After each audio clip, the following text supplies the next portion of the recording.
Hi everyone, welcome back to my channel. My name is Peter Barber. I'm primarily a professional opera singer, music producer, and a bass vocalist. And I'm so excited to announce the relaunch of my podcast and interview series called Vocal Arts with Peter Barber, and kicking it off for episode 1, I guess episode 10 or 11 when I funnel it back in with the others. This is Tim Foust, y'all, the legendary bass singer from Home Free and a number of other groups which I learned about during the interview. Got to chat with Tim for nearly 2 hours. It was a wonderful chat. He's a wonderful guy. It was such an honor to talk with him and get a look into his life and his entire career, how he approaches singing, what he does for fun, all the groups he's been in, how he practices, how he trains his voice, and his advice to young bass singers as well. We really had a wonderful conversation.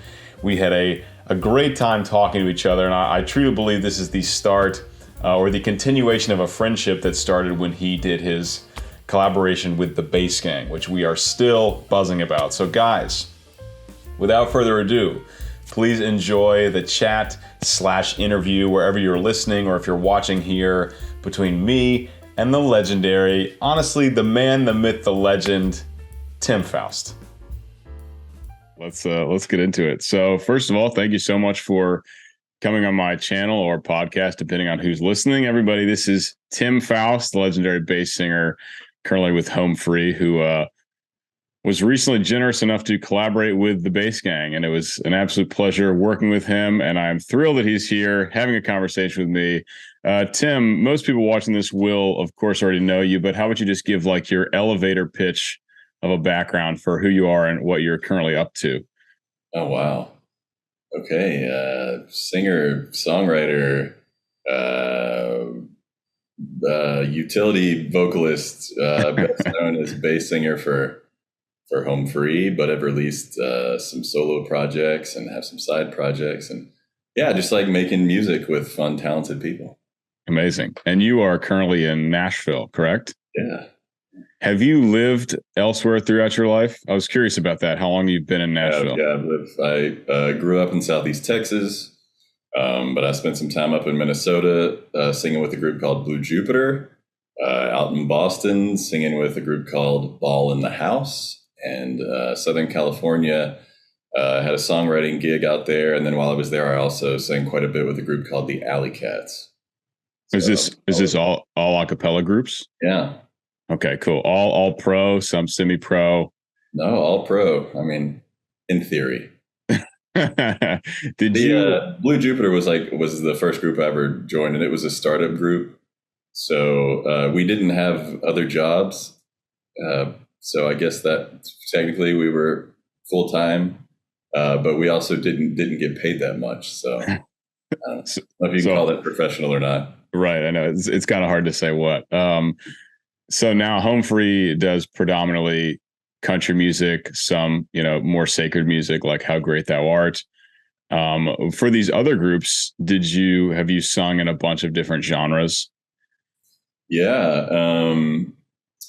Blue Jupiter was like more pop leaning, kind of like your traditional contemporary a cappella group, which Home Free used to be as well. When you're up and coming and usually performing for audiences that aren't familiar with you, you try to do as many different styles as you can to appeal to as many people as you can, because you're trying to win over a crowd. So that's kind of, what Blue Jupiter did. Ball in the House was pop, and then kind of started like veering towards hip hop a little bit, believe it or not. The Alley Cats are a comedic tribute to the music of the 50s and 60s. So all doo-wop stuff, incredible singers, kind of an interesting business model in that they just have this like giant roster of talent. And in fact, I should hook you up with those guys while we're at it. Yeah, for sure. They'll just like book 3 shows in the same day in different parts of the world and then figure out how to cast it after that. Okay, cool. But it's just the most fun gig. It's more about the comedy than anything. The music just happens to be really good. You said that was the Alley Cats? Yeah. Did they? So I've heard some of your solo work. Were you influenced by that style, working with that group for your solo work? I'm sure it played a part, but I was raised on that stuff. My mom raised me on the vocal groups of the 50s and 60s. And I was always really drawn to any music that was really harmony focused. Okay, very cool. And you did, I'm guessing, I mean, you've got a crazy vocal range. Have you pretty much sung all the parts at one time or another? Like you said, utility singer. Yeah, for sure. I think I mostly did bass with the Alley Cats, but even now and with the Jupiter, there was a lot of jumping around and like basses and baritones like typically have the ability, we're kind of like born with a strong falsetto, or at least the ability to access it. Whether or not people cultivate it's another thing, but most true bassists should be able to like really kind of wail on that high Frankie Valli kind of teaser falsetto. And so, these days, even in home free, if like Austin is singing a high lead and we want a harmony part above him, I usually end up singing that. It helps that we also have Adam Chance, who's like a phenomenal bass singer. Yeah. No, it's good that he can fill in when you're doing something else. That is funny though. The basses do kind of have the ability for the widest range. Yeah, it's not really. No, because you're right. Like usually a somewhat trained bass singer will have gained some access to the falsetto, which gives them, much lower than the other voice parts on the bottom, and then usually higher on, or right. With at least like maybe a bit of higher quality, like better vocal fold closure, whatever, on that falsetto. It's kind of a hack. It's great though. It's a lot of fun. The bass gang they have a habit of throwing me and Tommy all the like crazy high stuff, because usually when we're both warmed up, we can kind of like squeal our way up to a soprano high C. But I'm also like, maybe I shouldn't have showed anyone I can do that, because now I get stuck with those obnoxiously high lines. It's cool that all of you guys in the bass gang, have wide ranges and use it. That's more and more the case with low singers, which is cool. But in the past, I would meet all these like lower vocalists who just like didn't even bother, going up there at all. And even now, like I give, some vocal lessons to bass singers. I'm not like qualified to do anything particularly technical, but what I do is just tell them what's worked for me and give them like pointers as far as like contemporary acapella bass singing. The first thing I tell them is like, okay, stop worrying about trying to sing super low. I want you to go the other way. And they all have to think that. Yeah, they just want to. Between now and our next lesson, I want you to like just like live in your falsetto. Yeah, and get comfortable singing along with like Brian Wilson and Frankie Valli. No, I mean, they all just want to sing, the subwoofer stuff on a giant sound system. Yeah, and I get it, like that gets a huge reaction, like with minimal effort. If you just get a mic and go, like the audience squeals. So why would you do anything else? Exactly. I think I would get bored if I just had to sing bass all the time. But also, like, by the time my voice changed, I had already started writing music as well. And to this day, I tend to write in a tenor range. So it was kind of like a little bit of a happy accident in that as my voice was naturally dropping, I was like continuing to work the upper stuff, to sing stuff I had already previously written, and to continue writing and singing in a range where like normal people tend to live.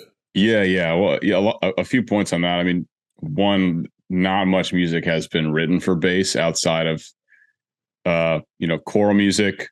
Country music obviously has more bass singers than your standard pop genre. Opera singers, of course, have basses, but like the overwhelming majority of music is just written for higher voice. And of course, part of that makes sense from like the engineering standpoint. It's a little bit tougher to put a bass voice like right at the front of, your standard pop mix when you've got 808s and whatever else happening on the bottom. But that's also what you said about the bass gang. It's been fun to have all of us really explore our ranges. Like mine is obviously really heavily trained from an operatic standpoint, but like that's different than belting. So that's been like a fun skill to like figure out how to like healthy yell, basically. Yeah. I'm also impressed with how you can, go back and forth between like more classical performance and then also like contemporary pop. Well, thank you. Yeah, I mean, it's the opera stuff is that technique is so training based. Like it takes years and years and decades to kind of like master that technique. Most people never even really get there. It's really kind of a freakish thing. I don't know how much experience you've had with opera singers up close, but it's like pretty freaky. When they just like open up and it is like louder than any yell you've heard, but like controlled and with the vibrato and everything. It's this like very unnatural thing that we do. And it does take time to harness those skills. But about the bass game that you mentioned, yeah, like the bass voice is so cool. People love it. But if everything were just all bass all the time, A, it wouldn't mix well. And B, that would totally get old. So like, even though we're 4 bass singers, like to have any kind of marketability, really, we've got to be able to flex, the upper ranges. Yeah. So some people will ask Bobby, they're like, Bobby, you should do a whole song in subharmonics. It'd be great. And he's like, it would be awful. And it like that, the gimmick would run out in like 10 seconds, You mentioned earlier about, was it Blue Jupiter you said? Yeah. And you said you guys would kind of, you perform songs, you'd kind of work to the crowd. I was wondering if you guys would go in with a like a set in mind, like a specific numbers you're going to do, and then change that based on the kind of crowd reaction, like a DJ, or if you just made sure you had kind of enough in the set to cover like what everyone would want to hear. Yeah, I mean, we kind of had our standard set that we stuck to for the most part. We were also starting out, so like we didn't have like a huge repertoire that we could pivot to. That was more so with the later groups.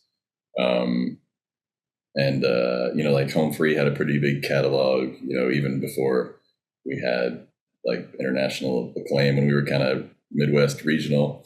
We still had enough stuff, where if you walk out there and it's like a lot of blue hairs, you're like, okay, maybe a few more oldies tonight. Yeah. Okay, cool. That makes sense. And have you been with Home Free since the start of that group? No, Home Free has actually been around. They started in 2000, so wow, 23 years.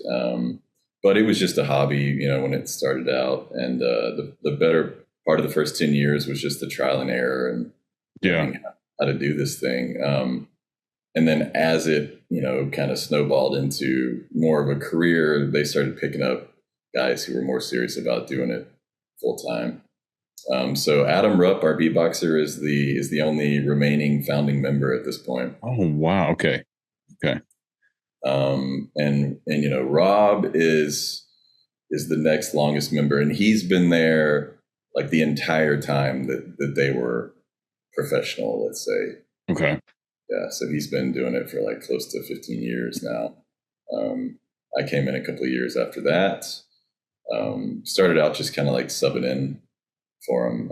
Originally, they had gotten in touch with me asking for bass recommendations because I have A, been in a lot of groups, and B, used to produce groups for cruise ships as well. So just kind of gained a reputation for having like a database of vocalists.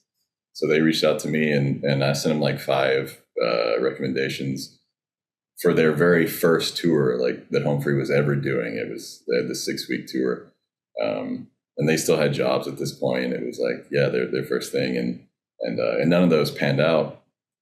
And they just said, "Well, is there any chance you would come and do this tour?" I said, "I don't know. I haven't really thought about contemporary acapella in a while, and I've got this cushy songwriting gig out in Southern California, but it kind of sounds like fun." I talked to the guy that I was working with and for at the time, and he really wanted me to do like a solo country thing. And so Home Free kind of sweetened the deal. They were like, "Well, how about we learn, like one of your songs and perform it in the show, and then sell your solo album on the road." And the guy I was working for really liked that idea, so he was like, "Yeah, go do it." And so I went and did it and had a lot of fun. And then, I went back to Southern California and they went back to their jobs. And, 6 months later, they're like, well, now we're going to try a Christmas tour. Do you want to come do that with us? And I said, sure. So did that. And then, when it came time where they were looking for a full-time member, I wasn't really ready for that. I was liking what I was doing. They also wanted their full-time bass to live in the Midwest, which was a deal breaker for me. I love the Midwest for like 2 months out of the year. I'm just not cut out for it. And so I told him, I was like, you know what, let me know if you're ever open to me commuting, and we'll talk about it. So yeah, fast forward a couple of years, and they were full time enough, and they were willing to let me fly in. So the rest is history. So when was that? When did you make that full time commitment to Home Free? 2011 or 12, somewhere in there. Okay, so this is like, because I was just thinking, I was wondering how Home Free's kind of success lines up with when acapella kind of blasted into the mainstream from like Pitch Perfect. Sure. and like Pentatonics, and it all just, this is relevant to me because this was, I think it was 2014 when I joined an acapella group at my undergrad, and the group went from, selling probably a few hundred seats at our like final concert to literally selling out like the big 1,200 person venue on campus, because Pitch Perfect had come out and people were like, oh my God, this acapella thing is like cool and funny and weird. Like, let's all go see what's going on. And we kind of saw that like dip, like we held like pretty good numbers for a couple of years, and then like started to kind of creep back towards what it was. But I was wondering, how that coincides with Home Free and when you guys went on the sing off and all that. Yeah, I mean, for sure, all of the groups out there benefited from Sing Off and Pitch Perfect, whether or not we were on any of those shows. Home Free was very much full time before that, and touring all the time. It was more regional. We did like mostly stuff around the Midwest, and then a lot of cruise ship stuff as well. We'd go on as guest entertainers, so you're just out for a week at a time. But we were supporting families, and like, we were thrilled. We thought we had, made it. And we had, like if you're supporting yourself, making music, you've made it. Yeah. And so we could have like lived out our careers kind of at that point. And then we were, fortunate enough to get on the Sing Off, and that's what really catapulted us for sure. So how did you guys, I don't know anything about that process for getting on a show like that. How did you guys get on? I never watched like a whole season. I've obviously watched clips of you guys, but how'd you get on? How far did you make it? And then like, what kind of came of that, right after the show ends? Yeah. Okay. So Home Free had auditioned, like all 4 seasons of the Sing Off, and had made it to kind of like the final cut. They had, I think already like signed paperwork and stuff like that. And the way it works is, there's these like casting agents basically that travel all over the country and hold these auditions. And then they like narrow it down to, I think, like 20 groups or so. And then they bring those 20 groups to the producers, and the producers like pick their favorite 10 essentially. And that's who's on the show. So I think Home Free was like in the discussion every time, but they never made it onto the show those first 3 years. But again, they were just kind of like auditioning as a contemporary male a cappella group. Yeah. Which there's countless of those these days. Right.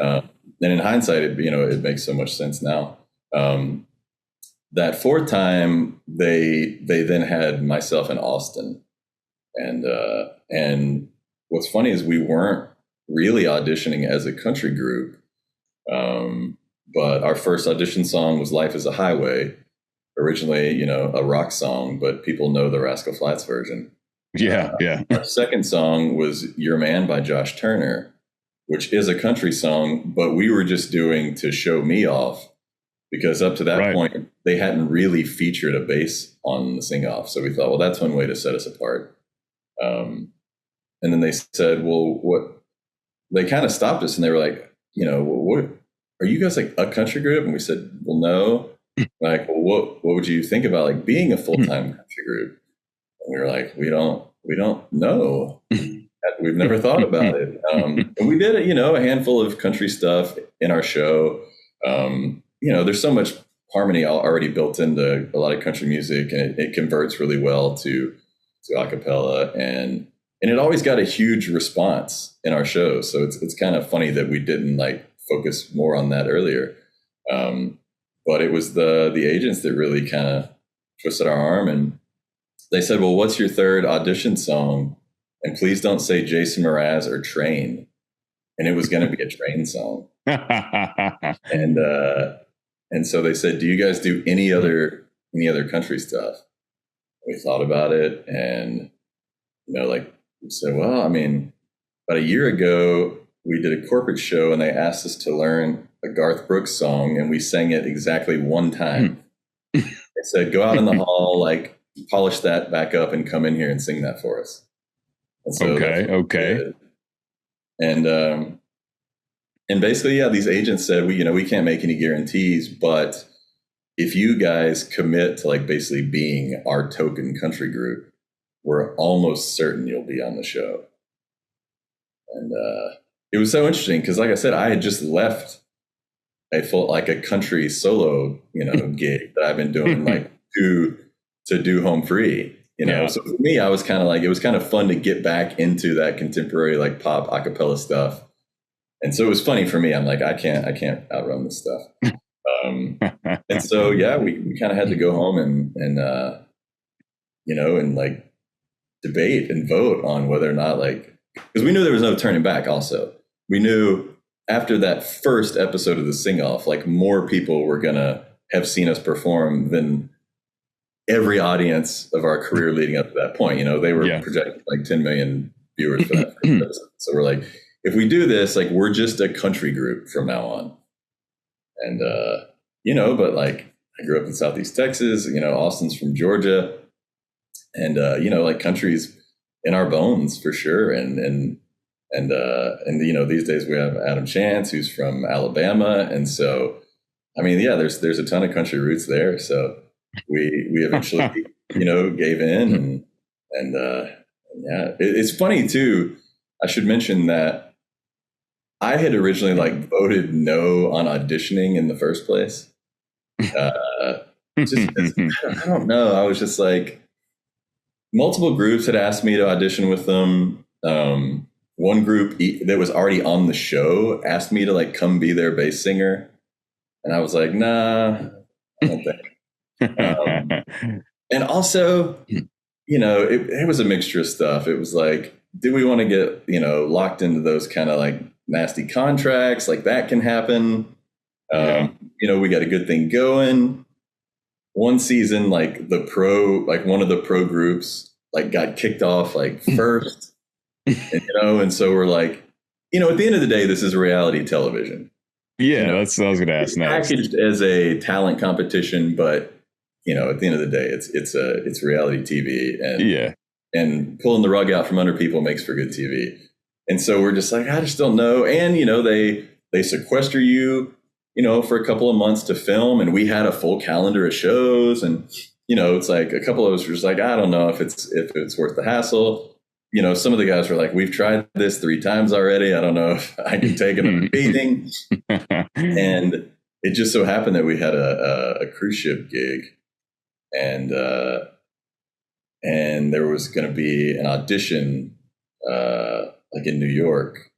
And so we could get, you know, the cruise company to like fly us in on their dime. It's like, we can just go in a day early, do the audition, then get on the ship. It was like, there was no good reason not to, basically. Yeah. So we're like, why not? And then next thing you know, we're a country group and we're on the Sing Off. And And every week we're just like, our only goal was don't get sent home first.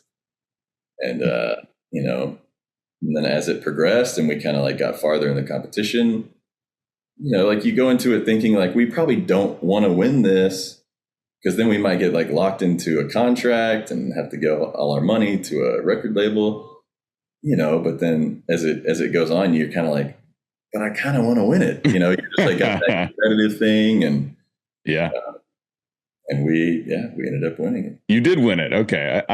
I thought you did, but I wasn't 100% sure. Yeah. How did the contract turn out? Was it? You know what? It worked out really well. So the deal is with Sony Music Publishing or something like that, like Sony Pictures Music, which is like not even a real, like it's basically it's just it exists almost solely for like soundtracks and things like that. Okay. But it's, again, it sounds good to the general viewer, you know, who doesn't know any better. It's like, wow, a record deal. I mean, it's got Sony in the name, so. Right. It sounds good. But at the end of the day, a record deal is like nothing more than a loan, essentially, that you have to pay back. And on top of that, you typically, you know, have to give a portion of everything you make to the record label. Fortunately for us, Columbia Records, which is a subsidiary of Sony, like actually wanted us, you know, and so we could have just gathered, you know, dust under this, like, you know, barely existent record label. But fortunately, like the head of Columbia was like, no, I really want those guys. And so, yeah, they were really good to us. I mean, you know, the terms were still not in our favor, but we can't really complain because, you know, we had a label that wanted us and cared about us and, you know, put support behind us. And also ultimately, like, just let us do our thing. I had a call with the executive from that label, and he said, you know, listen, you guys know how to do what you do more than I do. So just like, let me know how I can help, basically. That's awesome. I mean, Columbia is a phenomenal label. Like I know they work with a bunch of different genres. Like I know a number of opera singers who are under that label, which is like super different from, you know, acapella or anything else, but they have a really good reputation just kind of across the whole music industry. So that's awesome. I was curious about the sing off, because for American Idol and for The Voice and all this, you know, they will give the people they push forward like a backstory that can be like complete BS. Like I had a friend that went on and they just made up things about his past that made it seem like more compelling as like a, you know, underdog story, basically. Did they? I don't know if you're allowed to talk about what they did or didn't. I can't. I mean, they tried a little bit. It's so funny. Like sometime if you get bored, you should go back and watch. Like all those episodes are on YouTube, and particularly the first one was funny because you've got these like Hollywood producers trying to package what they think like country heritage is. And so they ended up coming out and filming us at a show we were doing at a county fair in Iowa. And, you know, it was like they ended up driving around and like finding a farm and just asking the farmer, like, hey, can I drag this band out to your property and just like film them on the farm? I guess. And so it was like the whole thing was just kind of like was silly. And so that was funny. I figure, I mean, if they're trying to push you guys as a proper country group, they're going to want to squeeze every bit out of that. Yeah. Right. Like as country as possible, because that's what the viewers are going to be like, wow, that's a real authentic country group. Right. So that, you know, that was kind of funny. And then, you know, there's like the one thing that comes to mind is, you know, they have a thing called like the Ultimate Sing Off, which every week the bottom two groups, you know, like compete, so to speak. Okay. So funny. They want to make it look like Pitch Perfect, you know, like an acapella the battle. Riff Off or whatever that and they want it to look like off the cuff and organic, and it's just like that's just not how acapella works, you know. I mean, like, you know, some people of course can fake their way through arrangements if they have a good enough ear. But you can't like stop midline and throw it to the other group and have them, no. So it's so funny. It's all very rehearsed. And each week, we all had to arrange and learn whatever the ultimate sing-off battle song was. And so we spent all week like rehearsing that with different configurations of people. And we were never in the bottom 2, but when it was down to 6 groups, they made everyone do a battle that week. And so we did a battle with the Philharmonic.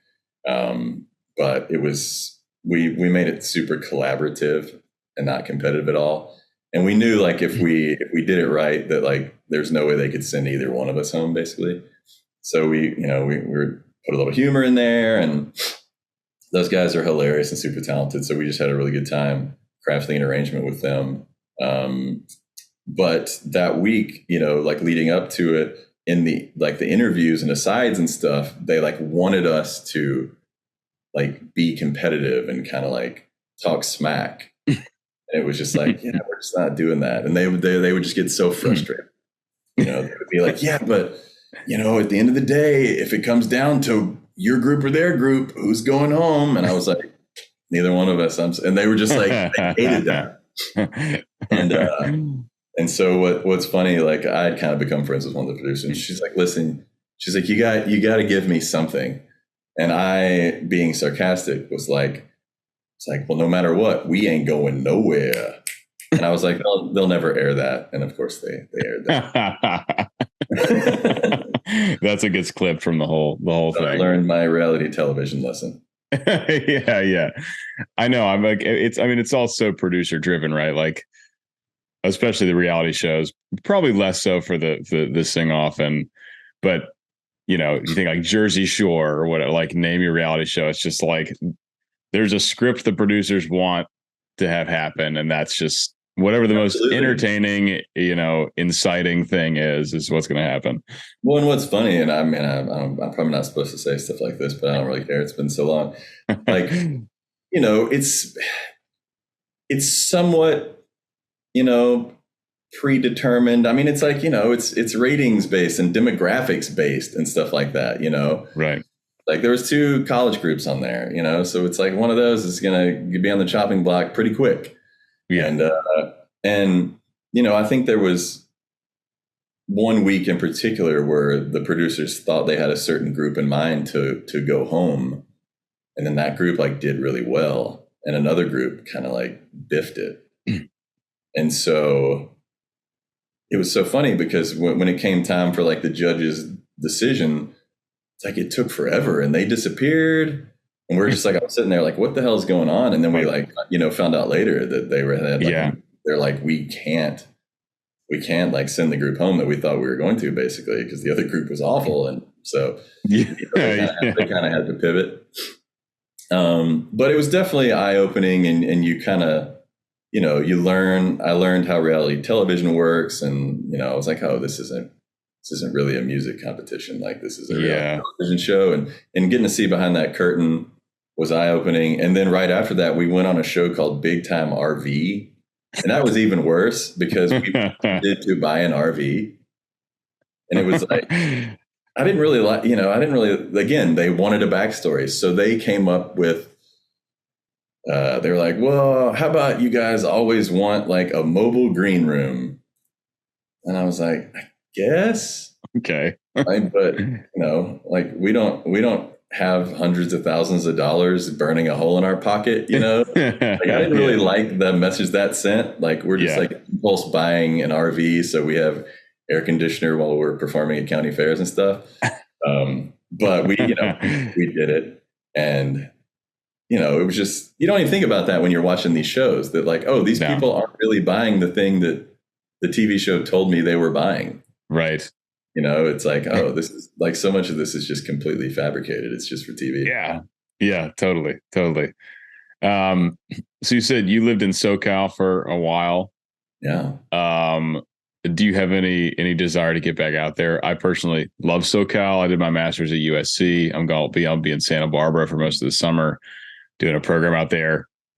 I've like been on the East. I love the East Coast. Grew up in Virginia. That's where I am right now. Philly, as far as city goes, I like, but you just can't beat the SoCal weather, especially, and the whole kind of atmosphere out there is different. I loved it. I loved every second of it. I never missed seasons. The weather was perfect every day, and I was right. No, I could totally live out there. It's too dry for my wife, so that's a okay. So no. so no. And how long you been in Nashville? 9 years, yeah. Okay. Yeah, do you like the sing off in 2013, and I moved out here the year after that. So yeah. Okay, cool. I spent the summer of 2015 in Nashville. My buddy George Washburn is still there. He's a exceptional guitarist, makes a full living as a guitar player. And I moved with him right after he graduated from undergrad, and we just spent the summer there. Like, we worked at a coffee shop, and we both became Crêpe chefs, and would just do like open mics and stuff like that. And then when the fall rolled around, I went back to undergrad, but he's still there. So he's been there like, I guess 8 years now playing guitar. Was the coffee shop Red Bicycle? That's the one. Yeah. We worked at the one in Germantown. Yeah. You've been there? Oh yeah. I did make a crepe for Cole Swindell one time. Wow. I remember he ordered it for takeout, and they were like, Peter, this one's for Cole Swindell. Like, don't mess it up. I was like, oh shit. All right. Super like high. You put your heart into that one. Yeah. Top tier crepe. Maybe an extra bit of bacon or something. Wow. On the side there. Could you still make a crepe if you had to at home? If I had the crepe batter and a crepe stovetop, I definitely could. Oh. I actually have told myself, like, whenever I get to the forever home, I will have like a proper, large flat circular crepe stove. Because I mean, they were phenomenal, and they wised up by the end of summer because I figured out how much me and my friend ate. But for the first like 2 months of that summer, we could just eat for free. So we would literally just go in, make a huge breakfast crepe, then a lunch crepe, take a dinner crepe home, and maybe a dessert crepe too. We would just eat that, and they're like, we're actually like losing money probably like from hiring these guys. Because, we're like 21, 22 years old. Like, if we could just whip up good food for the whole day, we're going to do it. So they wised up. Then it was like 50% off at the end of the summer. I think we single-handedly changed that rule for the restaurant. Hold that like a badge of honor. So wait, you said you were doing like open mics and stuff too? Yeah, I couldn't tell you when, because George, he was doing the songwriting thing for a while. So he was doing all the like get-togethers where it's just like a bunch of songwriters trying to make stuff happen, trying to write songs together, a lot of co-writing. So that's why he was there originally, and he kind of pivoted. At some point it became clear that he's just like really good at guitar, and that's like his main thing. Wants to be like a studio guitarist. He's been on a number of tours and stuff. I think he was in a group that like opened for Dierks Bentley on like a festival. So like doing well as a guitar player. But yeah, we did a few open mics and just like played, because he isn't much of a singer really, his guitar. So I would like learn his songs and would sing, and he would play guitar. But I can't remember the names of them, where we did them. It's been so long, 8 years, kind of crazy. So do you write at all? No, I really haven't much. I've made, my undergrad was actually music production. So I actually produced a lot of more like electronic based music. Actually, I did some time. I did some school, did some time in Miami. I did a couple of years of school in Miami and got pretty influenced by the electronic stuff. Got really into producing that for a while. So I've made a lot of original electronic music, and I've also written a good amount of original choral music. There's this one summer where I just wrote a ton, just like dove deep and wrote a ton of choral music, but I really haven't yet gotten into the songwriting. I just started learning how to play guitar a few months ago. So I think maybe when those skills develop more, that give me a little better ability to start writing. It's definitely something I'd like to do eventually, but just haven't really done it. Opera is pretty time consuming. Oh, sure. Okay. So what is next for your solo stuff, and what is next for Home Free? That's a good question. Well, Home Free, we're currently in the process of recording 2 albums simultaneously. Mm. I can't say too much about that. Yeah. But those are going to get released kind of back to back. So really busy with that. We're actually in the process of trying to figure out how to tour less. Okay. Because 4 of us are married, pretty much all of us are married. A couple of us have kids, and we just want to be home with our families more. Yeah. So we're trying to figure out, what that looks like, and find that sweet spot, where we're still making money, but we're home way more than we are now. So that's kind of the main thing. That might result in even more recording, which we do a ton already.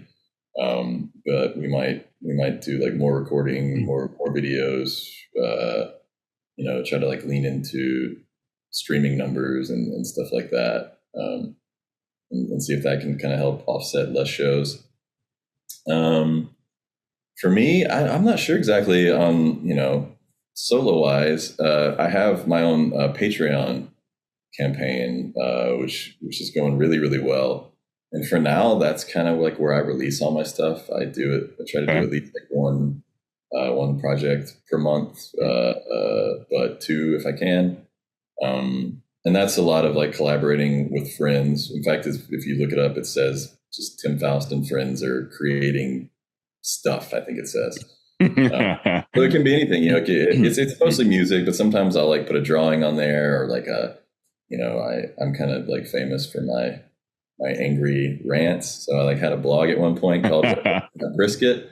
So occasionally I'll release a what burns my brisket on there, or I'm interested in maybe like doing some podcasting and different stuff like that. So that's an outlet for that. I have one solo country album that I released a long time ago. I mean, it's 2012 or something like that.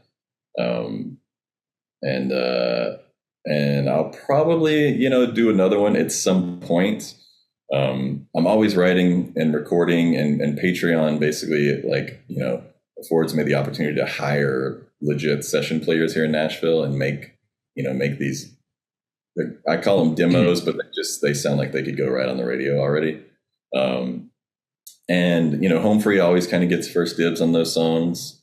But eventually I'll have enough left over to probably just release another album. But last year, I released a doo-wop album, acapella doo-wop album, and I sang all the parts. And I called it Pieces of Me Volume 1. So I'm sure I'll do Volume 2 at some point. And Volume 2 probably won't be doo-wop. I'm sure I'll do another doo-wop one at some point, but Volume 2 might be Southern Gospel. Anyway, I got a lot of ideas, so hopefully we can do volumes of that eventually.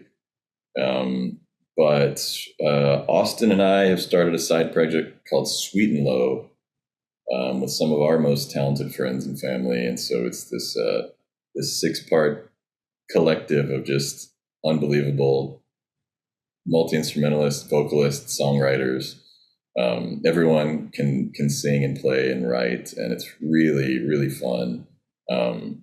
It's not a cappella. It's got instruments. It's kind of folky a little bit. And so we've begun recording with that group, and we take that group out for shows from time to time as well. I had started something during the pandemic called Backyard Bashes, which was just like at the time was just a way to be able to like bring live music to people who were desperately missing it.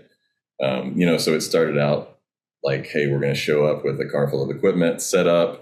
You have to sit 20 feet away where we're going to sing and then tear down and get out of here. Because it was the beginning of the pandemic. We didn't know much about it. Yeah, exactly.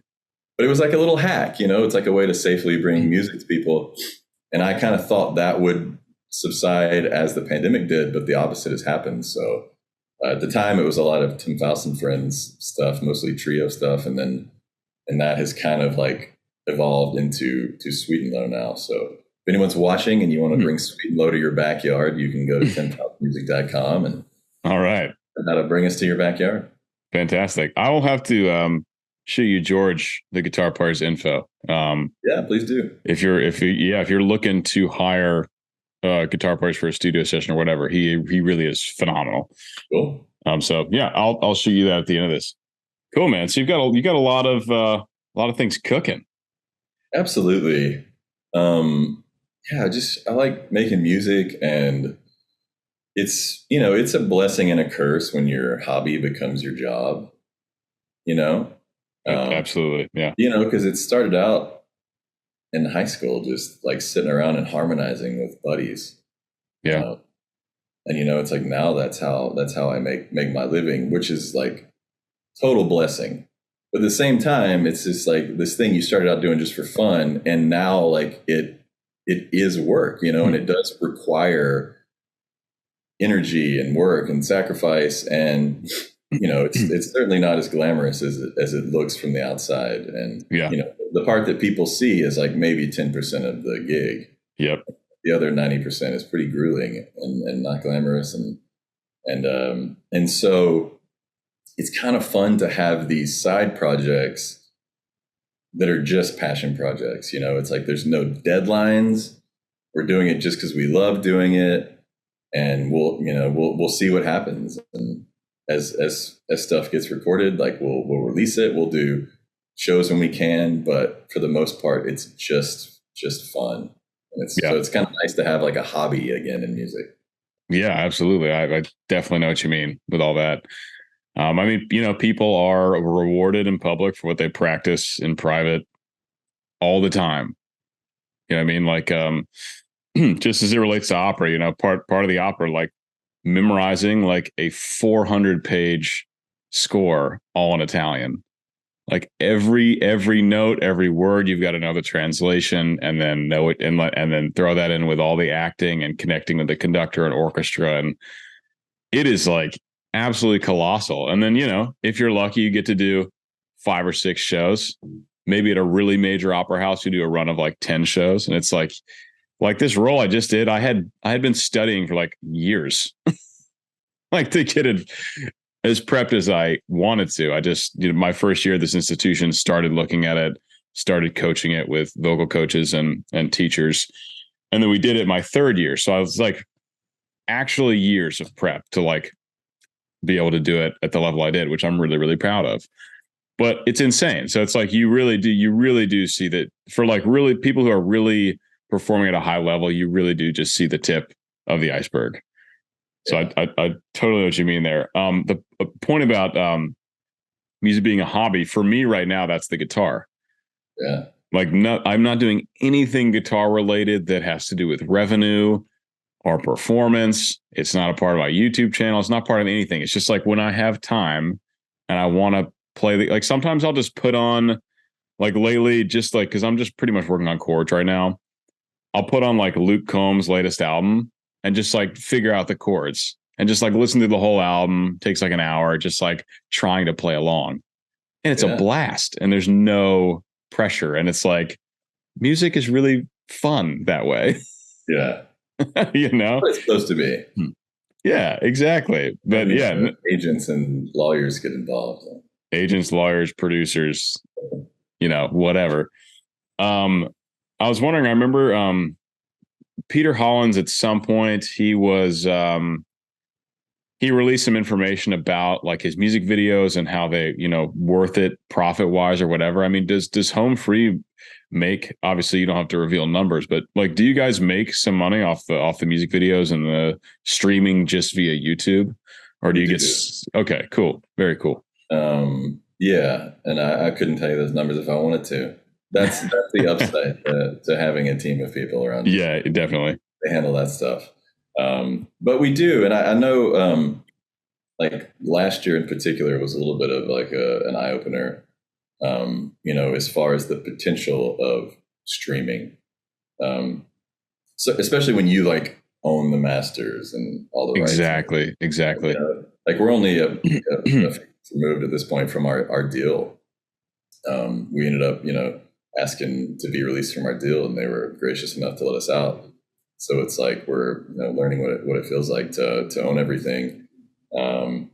and for all of those pennies to go into your pocket. It also helped that the sea shanty medley we did went like mega viral, and became like a dance challenge in Asia, which is like wild. So it's like, I also don't think we can necessarily like rely on last year's numbers. But it is something, that we are putting more focus on, these days. And especially now that we're writing our own stuff more and more. The last record we put out, So Long Dixie, is the first album that, with the exception of 2 covers, every other song was either written by Austin Brown or myself. Wow. Yeah. Awesome. So we've always like sprinkled in originals. And we released an album called Dive Bar Saints that had some of our originals, and then also songs from Nashville writers and stuff like this. But, now we're starting to write more of our stuff. So yeah, it's interesting. That's cool. Cause I mean, acapella is like predominantly a cover genre. Yeah. So that's awesome that you guys are diving more into that. Also probably good for, I mean, if you can really, it's one thing. Cause like you said about the sea shanty thing, if you do something like that, you can get these crazy numbers because it's like trendy and it's a cover of something really popular. But if you can make your originals popular, that's an even bigger funnel of just like you own every part of that song. So you get, all the benefit of, the popularity from it. It's like, yeah, that's us. We're not, doing it based on someone else's work. All the streaming, all that is also just like, yes, we wrote that. We have all the rights to that. So like, that could be a really great move. Like even like, I'm sure both from the heart, because that's a really cool thing to write original music, and also like the business side of things.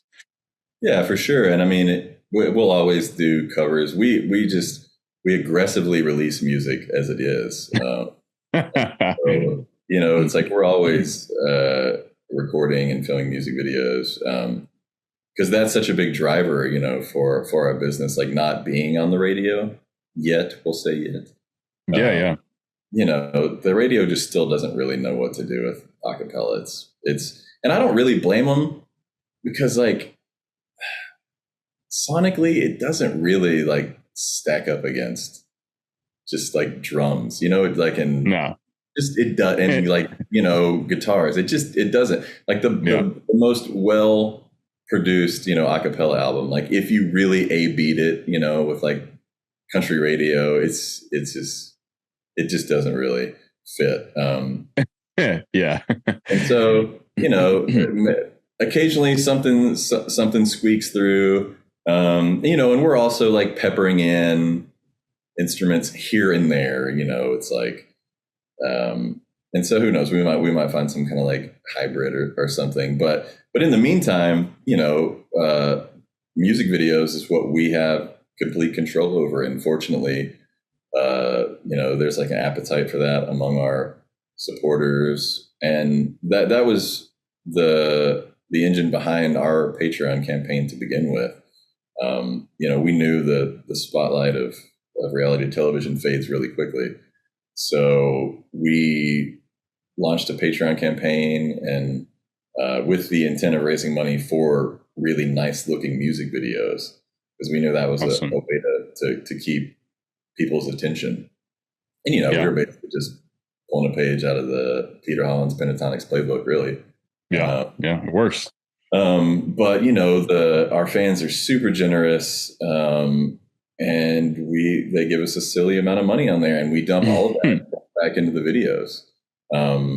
But, it really, that's what generates new fans. We're always on tour, and we meet people at every show who had just discovered us like that week, or the month prior or something. And so, and a lot of these old music videos too, we still have people that are like, I just saw some video you guys released 8 years ago, and that's what hooked me. And then in addition to that, a lot of our like mega fans, just have a playlist of our music videos, and every time we release something, they just like add it to that playlist. And they just like let it run all day, every day. which is great, you know, like for the numbers, you know, because it's like all of the numbers are always growing, you know, and it helps with the streaming revenue as well. And then, as you know, there's this whole new industry of reactors. Yeah.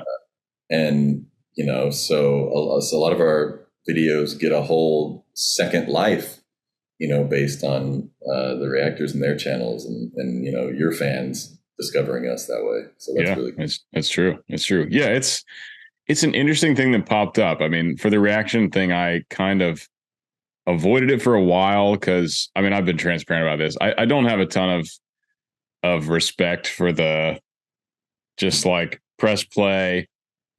Wow. In video, like that's it. Like that's why it's like I try to bring a lot of analysis to the videos. But like no matter what kind of reaction video is made, it does bring more attention to the original artist, which is like a net positive. Yeah. Kind of like no matter what's happening. I mean, it's a really cool thing. And like obviously the bass gang has benefited a ton from that too. Yeah. Casper, our manager, always like throws the numbers at us. He's like, you know, we got X many views from, you know, reaction channels after we released this music video. So that's a great thing. That's really cool though that you guys do that. You can turn a good profit from the music video because like you guys make really high quality music videos. Like the equipment's obviously really expensive. Like depending on the location, if you have to like rent out a location, that costs money too. So like you have to have a successful project, you know, to make all that back via views and streams. Yeah, we shot some videos before the sing-off aired. So we were fortunate in that it was all pre-taped.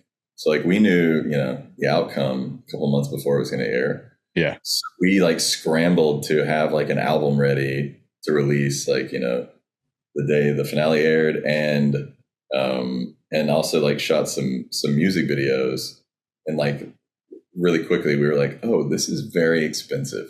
And you can tell, you know, there's like, you can tell the ones that people spend money on and the ones they don't too, you know? Yeah, for sure. And there's just like a standard that people are kind of used to seeing at this point, you know, it's like, unfortunately. Yeah. So if you want to be competitive in that market, like it has to like look a certain way, and that costs money. And we just wouldn't be able to do that without Patreon. So you probably know a little bit. The Bass Gang's meeting up this summer for the first time, Czech Republic, and we definitely have just kind of like found out a little bit more about, you know, how much the pricing is to like really get that high quality look where it's like the 6K cameras and all that stuff going on. So our original number that we raised through Kickstarter will still be really helpful towards all that. But we found out like a few days ago, talking with all the video editors we're using, like we will need like another pretty big chunk to produce like for, you know, essentially like, you know, Netflix camera looking videos. It's going to be incredible, but it's like, I doubt we will make it back. But I mean, I think all of us, you know, it's not like the only thing any of us do. So it's very much a passion project at this point. And it's going to be really cool to meet the guys, of course. Congratulations, by the way, not only on hitting your Kickstarter goal, but also all of your subscribers on your channel. Thank you. Yeah, man. Stoked Thank for you. it. Thank you, man. I really appreciate that. Yeah, it's I'm coming up on 100K, and I'm trying to now. I've been doing the reaction analysis stuff. Like that's what got it this far. I just put out my first video on with singing tips, which is like kind of one new foray I'm going into, like actually trying to help people learn how to sing and build their voice, and like, you know, painting with really broad strokes at this point, just like, you know, 5 steps you can take right now to improve your voice, or like how to structure a practice session, or like, here's 3 great vocal exercises, whatever. But from there, I mean, it can kind of go anywhere and down as many rabbit holes as possible, down to like, how do you structure a resume for a performing artist? Because this is like all shit I deal with all the time as an opera singer, where it's like very formal performing artist kind of stuff. Or like, how do you nail an audition? Like, what are the steps? How do you make sure, like, how do you ensure you get rehired? You know, how do you learn a role? as an opera singer? Like, how do you approach translations or like whatever? So painting with broad strokes, but I think like I have a huge goal. I would love to get to 1 million subscribers, in the next few years. And the kind of wave of popularity for reaction videos, like kind of came, and it's kind of going like this a little bit. Like there were a few channels that like completely blew up like a few years ago. When that style of video kind of first came on the scene. And now it's a little bit more of a struggle. So like short of putting out multiple videos every day, which some people do, I just obviously can't while I'm pursuing other things. It's like, okay, I need to kind of branch out and start doing different things. And I think there's a big enough market for people who want to get better at singing and certainly want to learn about like and then get more specific for some people about all these other aspects that, I can talk about given my background. Like my master's degree is like partially in voice science. So like that's where a lot of the analysis comes from. But then like I've sung in a lot of different genres. And, I've done the audition thing. I've done the formal performing artist thing. So I think there's a lot of info there that people can benefit from. So that's kind of like where I'm heading with the channel now, and also relaunching this kind of like podcast thing. Now that the following has grown and the numbers have gone up, I have access to people like you and people like, like the charismatic voice or Jeff, or like some of these other people that like I can actually reach out to now and be like, hey, do you want to come chat? Whereas I could not have done that, a year ago. Sure. So that's where it's going. And I'm kind of in like experiment mode right now. Yeah. In terms of like, especially like, going kind of outside of the performance side of things and giving people tips about the business is really cool. And which I would have had a channel like that when I was coming up in the business. I mean, YouTube University, right? Seriously. It's something people don't think about, and it's, I was, when I was thinking I might want to make music for a living, as a teenager in Southeast Texas, I was just like ignorant to what that looked like. And, a lot of the opportunities out there, I remember at the time I thought, okay, you either get a record deal or you go on Broadway, and that's like your only two options. Right. I didn't even consider that, some people have fantastic careers on cruise ships, like paid to see the world. And, there's a handful of cruise companies that most of us have never even heard of. And each one of those has a whole fleet of ships. So just right there's like literally thousands of positions for musicians of all types. Totally. On top of that, theme parks and, other types of touring productions, and so anyway, it's really cool. And it's something I try to do. I used to at least once a year go back to my high school and talk to the music kids there and just like share with them a little bit of what I've learned, and also hopefully kind of, open their eyes to some of the opportunities that are out there. Yeah, absolutely. Cool. Good on you, man. Keep it up. Well, thank you, man. I will. I as long as I can, I've got these two very kind of distinct lives. One is it's opera. It's like one of the oldest genres that people still like participate in. So I've got like this very much live performance like that. Like if you see an opera, they do screenings, they have video recordings now, but like the whole thing about opera is it's one voice singing as loud as an orchestra with no microphone. Like that's why it's. How do you do that in the bass register? That doesn't even compute to me. Yeah, you have to have I've commented on your low notes plenty, and like you can get down there and you can maintain like the cut in the sound essentially. You have to have enough cut. You have to have enough like high harmonic, high frequency still in those bass notes to where it literally can like get above the kind of meat of the orchestra to where you can still hear it. Like a high soprano, their fundamental and then their first harmonic is already kind of soaring above. So you can, if you're a high soprano, you don't have to have like the ridiculous amount of like raw power. But like as a bass singer, I mean, if you're, and of course in the opera world, like we don't sing anywhere near as low as we get in the acapella world because it's you're competing with the orchestra. So that's just like completely impossible. But even in like the middle of your voice, I mean, you have to be able to absolutely let it rip. Like you have to be able to like I said earlier, like healthily yell these notes with like maximum efficiency and breath support, or you just don't have a chance. And you have to build up the endurance to literally do that for like 3 hours straight. I can't. No. It is the most absurd thing. I'm so spoiled with my microphone and my big subwoofers and EQ. I just keep the mic and just like breathe these notes, and they sound incredible. But I mean, occasionally we'll do something off mic, and like you said, I just feel like I'm just like yelling my bass part to even be heard, above the tenors. Yeah, right, exactly. So it's a pretty crazy thing. I think I got a little bit of a tangent. That always happens when I start talking about opera. But I've got like this. I'm doing this very old school thing. Like it's really meant for live performance. Yada yada yada. And then I've got this whole like virtual thing where it's like YouTube and it's contemporary acapella with the bass gang. And so I mean, I'm getting to the point where it's like I'm trying to kind of really figure out where my career as a whole is going to go. I'm like right kind of at the cusp of like really going into like a big career as an opera singer. Like I'm right. There's like kind of one more step to jump. But then like the YouTube is also growing, and like the bass gang I think has a lot of potential. It's like a really cool, exciting group.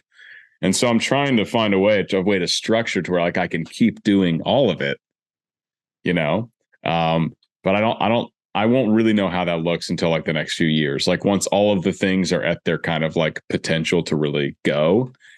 Right now, it's still like, okay, everything's going really well. Everything's going in the right direction. And I can still do it all at the moment. I just like, I don't know exactly what the future is going to look like, but it's weird to have one foot in the extreme contemporary scene and one foot in like the 1700s, basically. I mean, buckle up, man. There's just no telling, Yeah.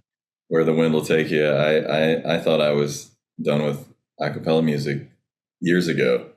Right. The universe had other plans for me. Mm-hmm. It's wild. It's really wild. Actually, yeah, I wanted to talk to you about the on mic versus off mic, like, because there's a lot of things about the performance career and like studio recordings and like how to make music videos that people just don't have any clue about. And so I try to shed some light on this during my analysis videos, where it's like you're watching a music video, the music video is lip synced.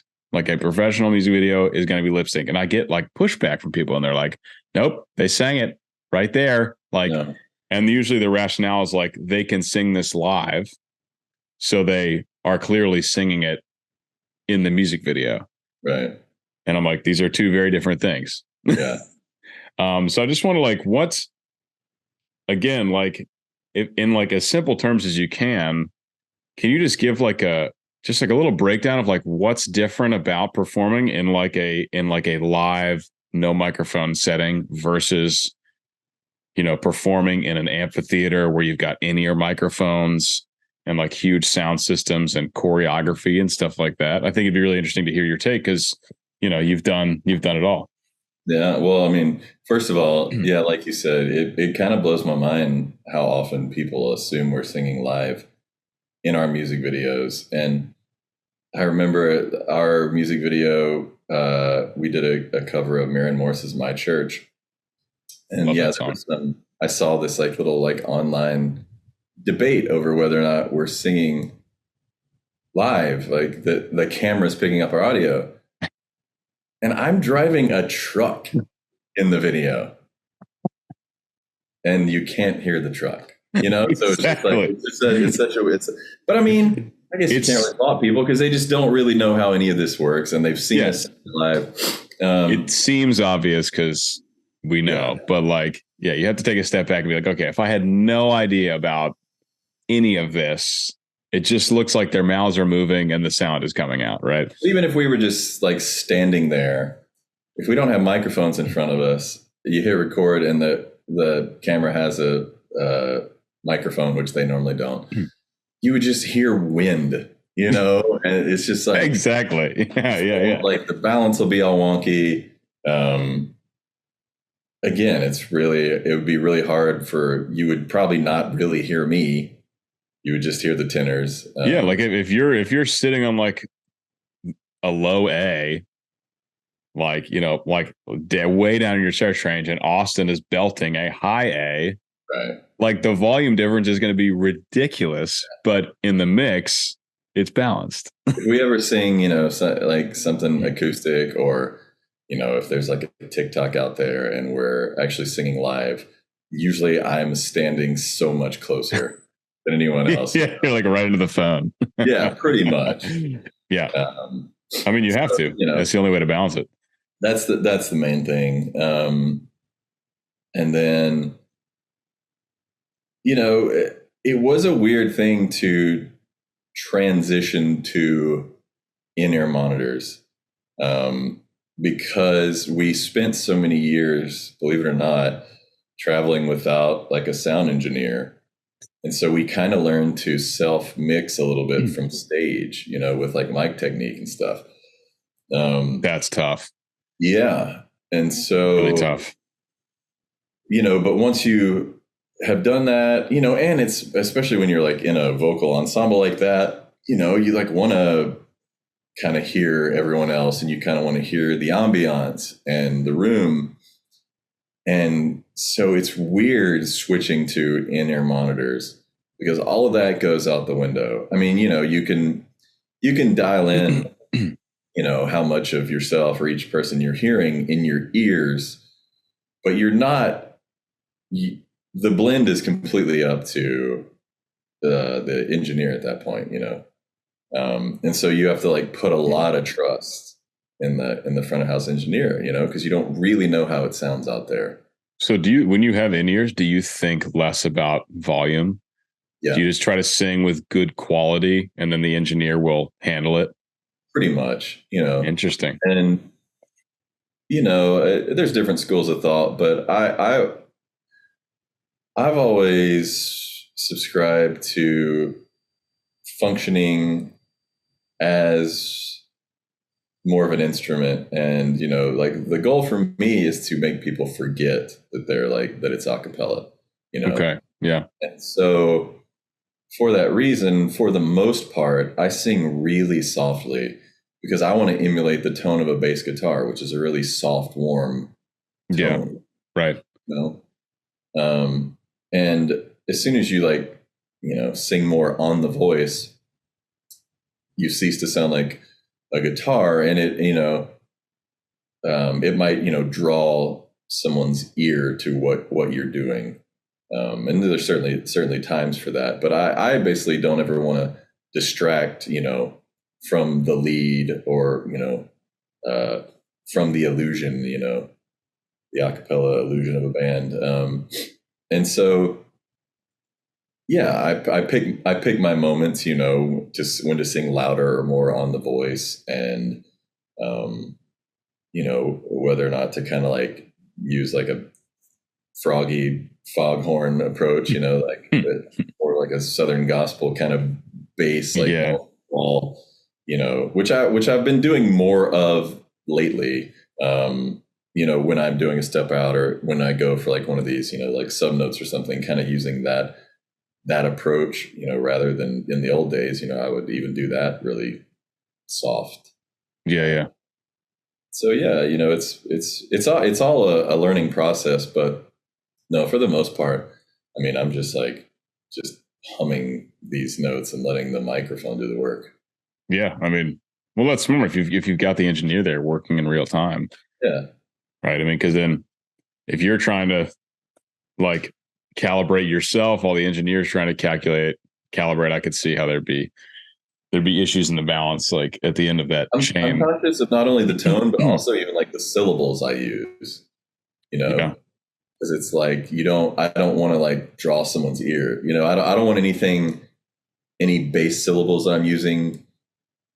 Like when I'm functioning as a bass guitar, like I don't want anything that sounds like a recognizable word, Yeah. What do you say? So, think I'm saying or singing anything. I just want it to feel like a bass guitar. Yeah, I mean, you're there to serve the music. Yeah, which is great. Like not all artists are like that. Do you know the basso profundo Glenn Miller? Have you ever heard of him? oh, It is. I'll send you a link. It is the most freakish, low, powerful voice you've ever heard, ever. right. But his whole thing is like serving the music, like whatever he has to do with his voice. So if that means, he's got all the power in the world on the low end, but if that means completely pulling back to where you can't even hear it, that's what the guy's going to do. His whole life is like chamber choral music, and he's like, his whole thing is like, I'm just going to serve the music. That's awesome. Like whatever the music needs, that's what I'm going to give it. The guy, he like, so we've talked about volume a little bit in like an operatic voice. And if you are a well-trained opera singer, even if you have a huge low end, your high notes are going to be so much louder. There's a recording of him singing an operatic aria, an operatic bass aria. Probably the only one like low enough in tessitura that he can actually sing, because his voice is like, as far as like for an operatic bass, you need to have high notes. His voice is like dysfunctionally low as far as like an opera singer be concerned. So there's one aria that only goes up to a middle C, which for him is like really high. And it usually only goes down to a low F, an F2. He interpolates a low C at the end, like just because he can. And it is louder than any other note that he sings in that aria. It is literally louder than his middle C. It is the most. He's like singing, and you're like, okay, maybe he's going to opt for the low C. You can do it. It's an optional thing. And then it comes out, and it is the loudest note in the whole aria. And you're like, how is that possible? It's absolutely insane. Like we talked about earlier too, like if I have to, project like off mic, if we're doing something off mic, and if I'm getting, anywhere down there towards like a C or something, I'm having to use what is probably a pretty unpleasant tone.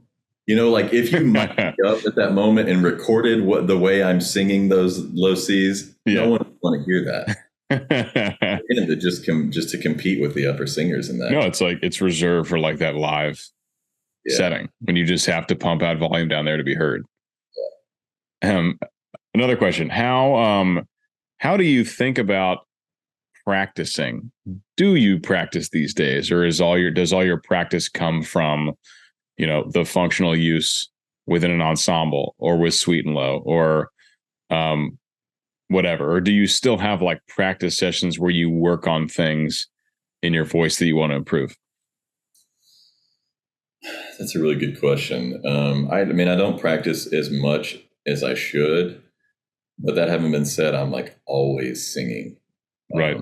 Because of all the projects I have going, and because of how much Home Free tours and records, and how much I'm writing outside of that.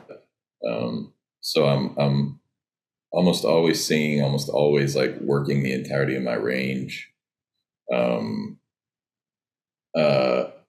We have a vocal coach named Dave Stroud that we met through the Sing Off, and we continue to use him. He's interesting, in that he really wants to like empower the vocalist to not need him, which is cool. So he'll give you like some tips and tricks and some like warm ups and stuff to do on your own, so that you don't have to do but if we're in his neck of the woods, if we're performing in Southern California, we'll usually have a session with him, so he can just gauge what's going on and give us a tune up if need be. Or most of the time these days, if I'm on the road and, if I'm sick or something and trying to sing through that, sometimes I'll FaceTime with him and he'll give me some tips on, how to through when you're sick. Well, diagnostic. Yeah. I mean, it's more important, I think, when you're like building your voice originally to kind of create the toolkit, You know, like you've been singing for so long professionally in all these genres, like you've had the requisite time to like build up an incredible toolkit. And like you need to do this with your voice. Oh, okay, I know how to do that with my voice. But for like beginners, it's like super crucial. I mean, it like opera obviously more than others because it is, like I said, it's so heavily based on like it's kind of like vocal engineering in a way. But any genre, just like building the foundation of your voice.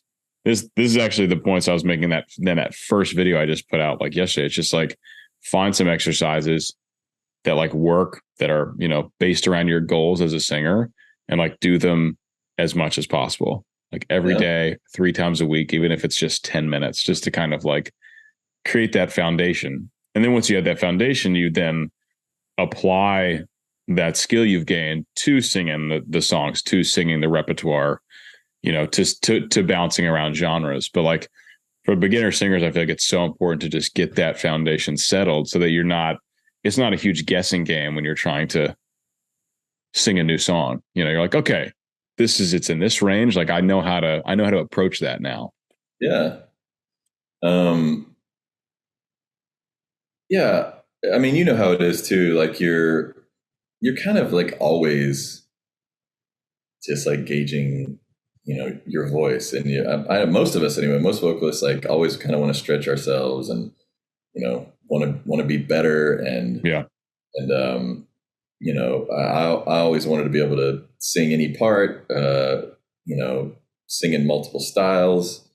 And so, you know, I'm just kind of always humming too, you know. And, yeah.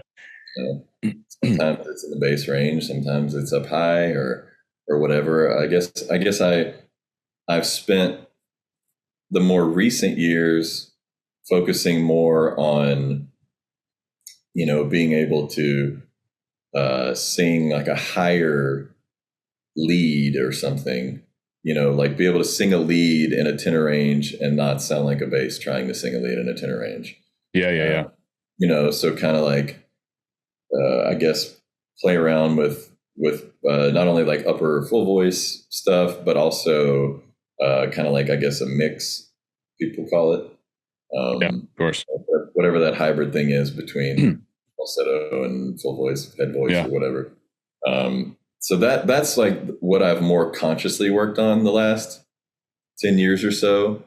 You know, whereas like the time leading up to that, it probably was more about like trying to figure out how to, you know, more bass stuff, you know, like how to figure out different bass tones and you know, you're always trying to extend your voice in both directions. So figuring out how to, you know, be able to sing a little lower and mic technique and all that kind of stuff.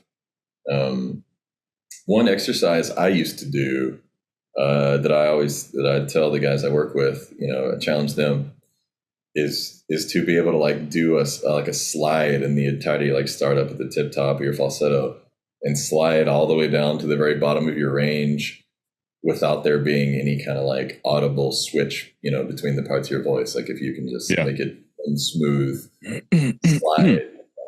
Yeah, that's a great control. That's something I used to do. And then, you know, from the bottom up and back down and stuff like that. Yeah. And that's something I used to do a lot, you know, because you're constantly gauging, you know, how strong your voice is in all of those places and where your breaks are. And, you know, like it forces you basically to figure out, you know, how to strengthen those parts of your voice where there is a definite break. It's like if you can learn to smooth that out, then you're like, you know, you're essentially developing like a new way to produce notes. So totally, yeah. I mean, if you can do that, you've got really good control over like your registration.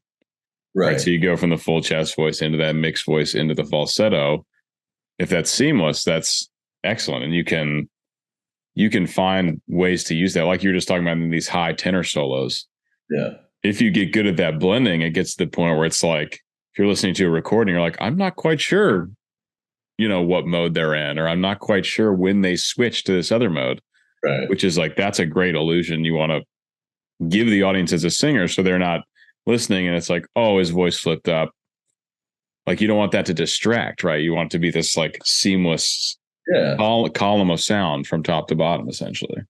And, it's also just so it becomes more and more automatic, and like you're not really thinking about it. It's like almost like muscle memory at that point, Oh, it has to be. I mean, especially for performances. Yeah. Right. You can't be sitting there thinking about how am I going to sing this next note. It's just gotta be there.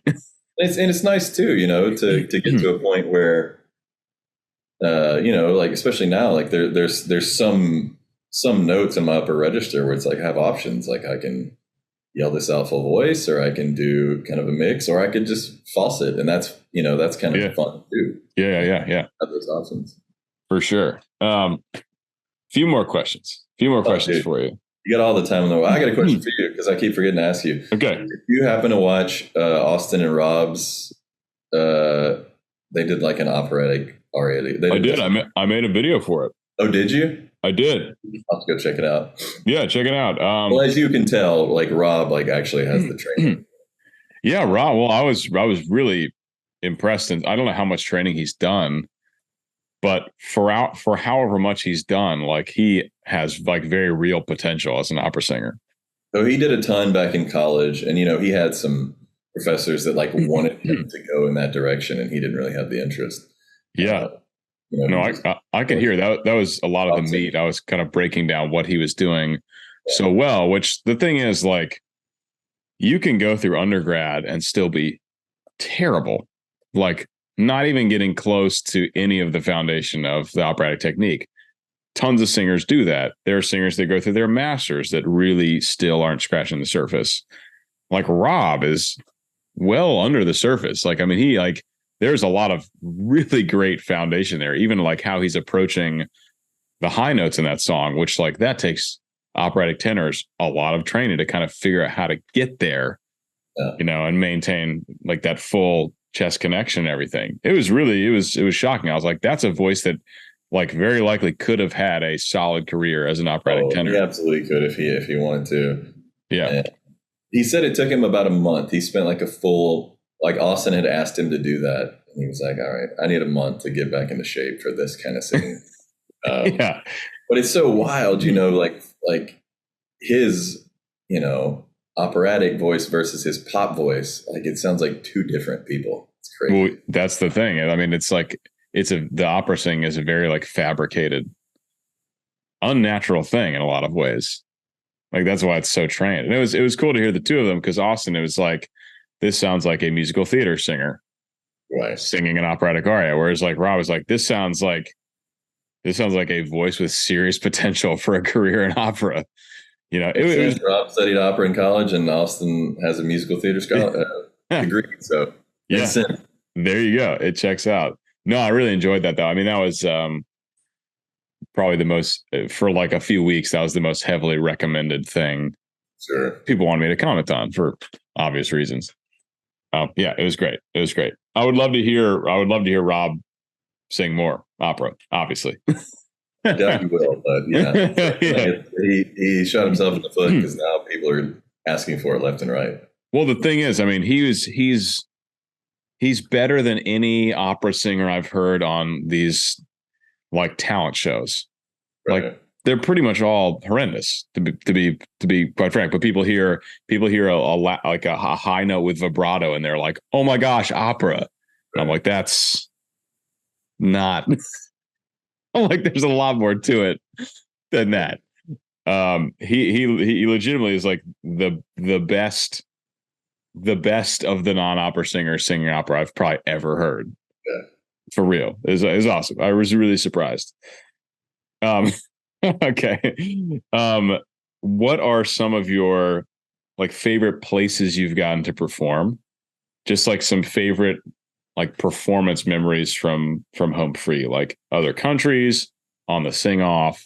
Like what are some that like really stick in your mind? It's like that was a really cool, memorable performance.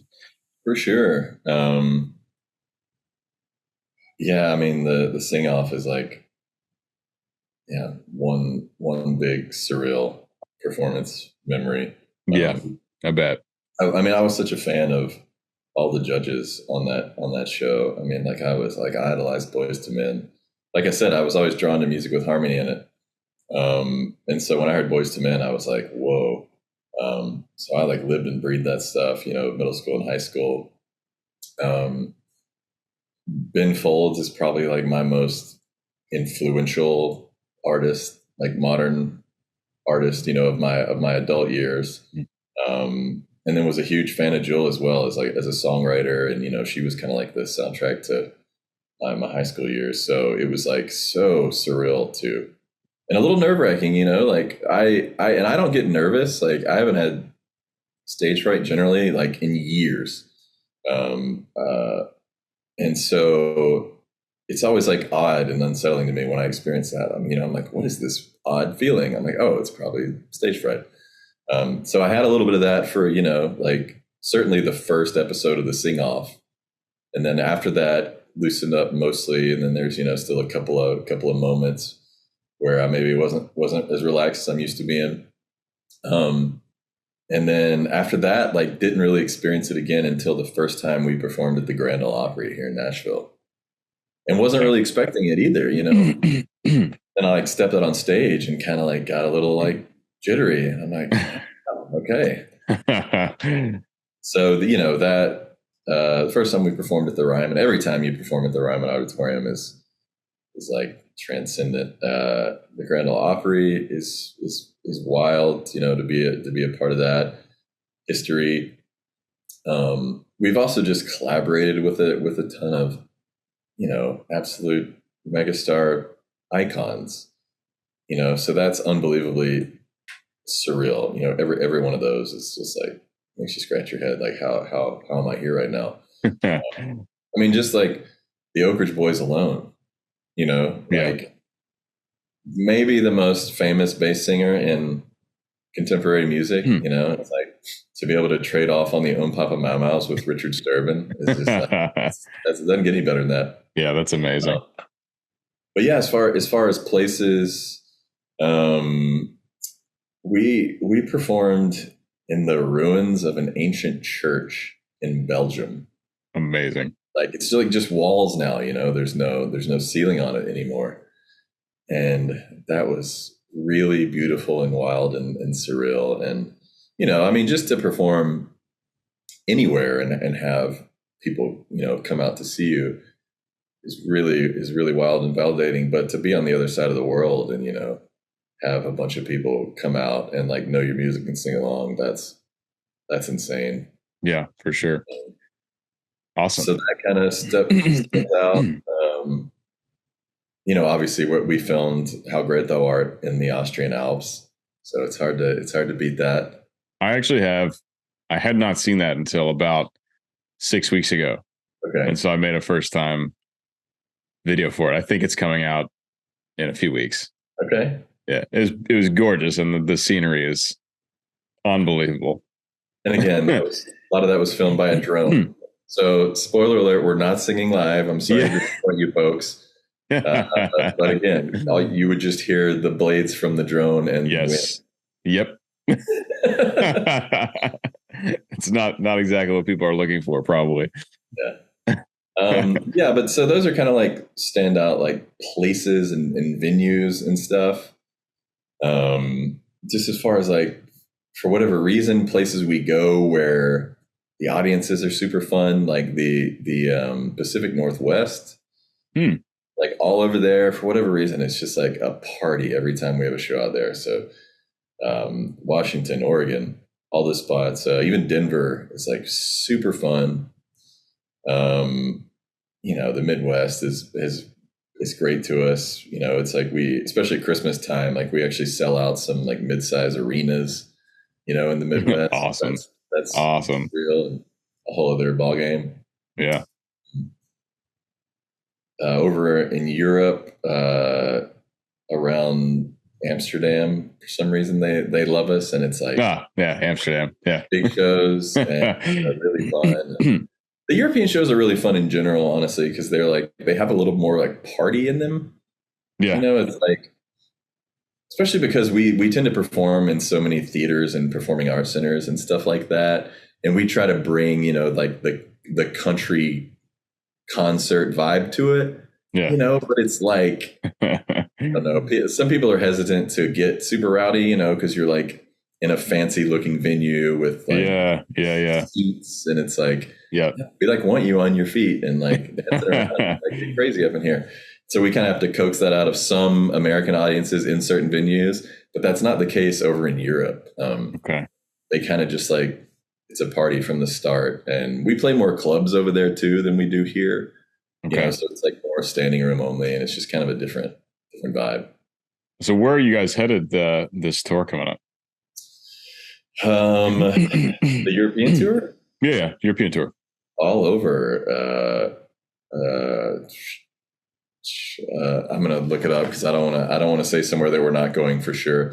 But I know we're doing the UK, which is really exciting because we didn't get there last time. We had to like cut our tour short because it was 2020, and it got cut off by the pandemic.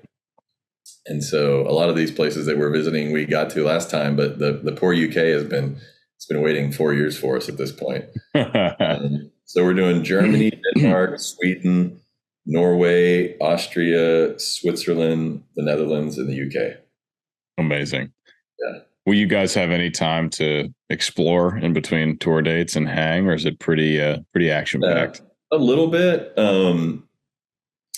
We have a few days built off, and we'll get out and about. Certainly, when we're in Europe, we do more exploring on show days than we would otherwise. Like here touring in the States, a lot of times we just stay cooped up in the venue.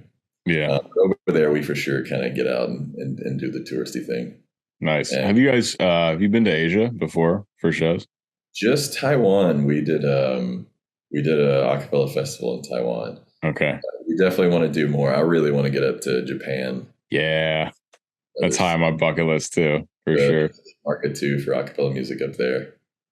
We can thank Rockapella for that. They paved the way for us. Yeah, definitely.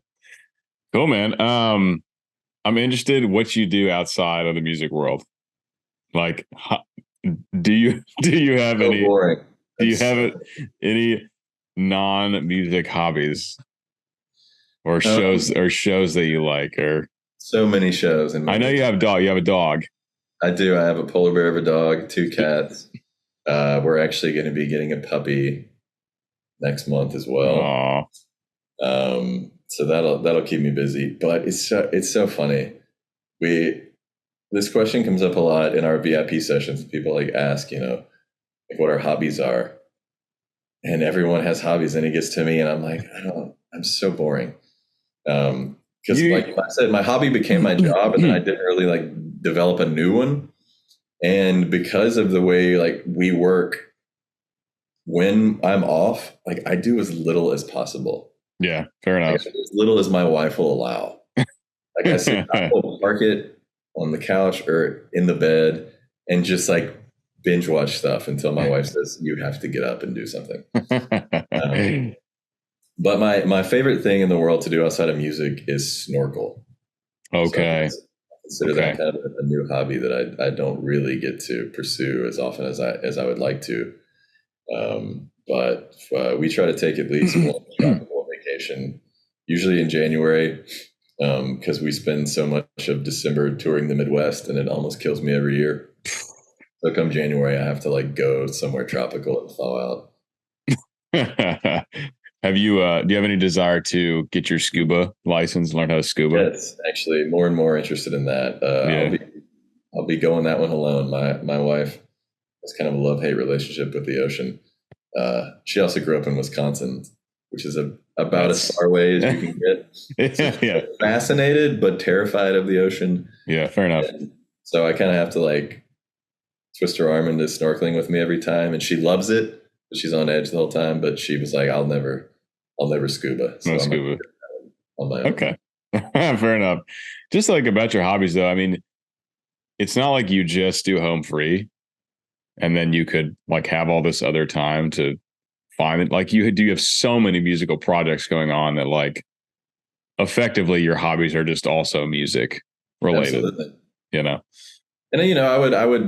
I would list songwriting among my hobbies as well, even though it's become a part of my career, it's something that I still just, do for the love of it, and something that happens really naturally and organically.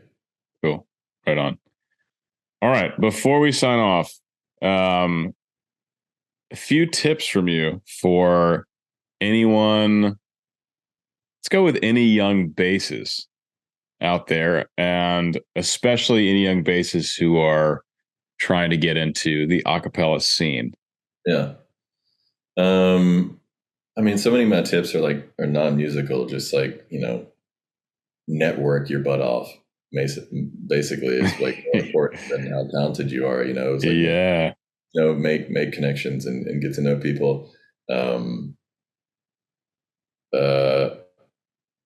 I would say, like, don't worry so much about like trying to sing low. It's like work the entirety of your voice. If you don't sing that much, like up in your falsetto, then I would say do that until it's comfortable. Until you don't feel like weird singing up there. And then start working your like way down. Work on your upper full voice and then try to find that hybrid thing between your full voice and your falsetto.